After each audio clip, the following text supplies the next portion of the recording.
પ્રધાનમંત્રી નરેન્દ્ર મોદી આજે કરશે નોઈડા ઇન્ટરનેશનલ એરપોર્ટના પ્રથમ તબક્કાનું ઉદ્ઘાટન। ભારતને વૈશ્વિક વિમાનનું કેન્દ્ર બનાવવાની દિશામાં એક મહત્વપૂર્ણ સિદ્ધિ, ઉત્તર પ્રદેશના અર્થતંત્ર માટે સાબિત થશે ગેમ ચેન્જર।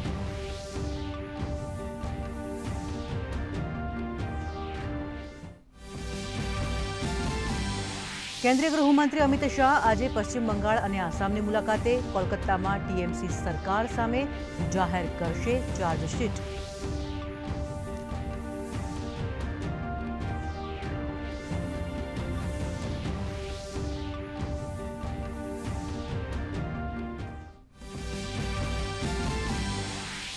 કેન્દ્ર સરકારે રાજ્યો માટે કોમર્શિયલ ગેસની ફાળવણીમાં કર્યો 20% વધારો, ક્વોટા વધારીને કરાયો 70%। પેટ્રોલિયમ મંત્રાલયે જાહેર કર્યો પત્ર, લખ્યું શ્રમ પ્રધાન ઉદ્યોગોને અપાશે પ્રાથમિકતા।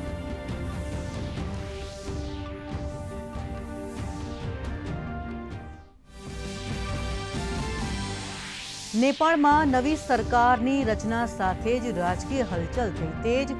પ્રધાનમંત્રી બનતા જ એક્શનમાં આવ્યા બારેન શાહ, પૂર્વ પ્રધાનમંત્રી કેપી શર્મા ઓલીની ધરપકડ।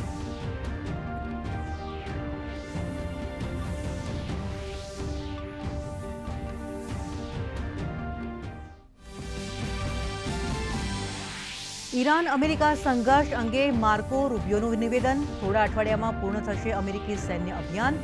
સાઉદી અરેબિયામાં એક બેઝ ઉપર ઈરાનના હુમલામાં અમેરિકાના 12 સૈનિક ઘાયલ।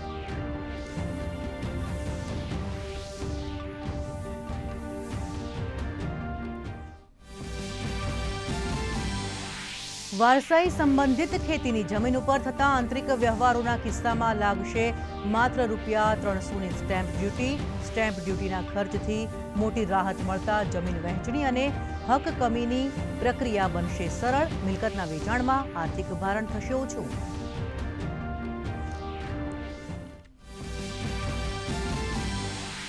પ્રસિદ્ધ માધવપુર ઘેડ મેળાનો રાજ્યના કેબિનેટ મંત્રીની ઉપસ્થિતિમાં થયો પ્રારંભ। આગામી સમયમાં ફેઝ 2 અંતર્ગત આશરે ₹43 કરોડના ખર્ચે માધવપુરની કાયાપલટ કરવાનું આયોજન। ઉત્તર પૂર્વ રાજ્યો અને ગુજરાતના 540 કલાકારોએ પ્રસ્તુત કર્યો મેગા સાંસ્કૃતિક કાર્યક્રમ।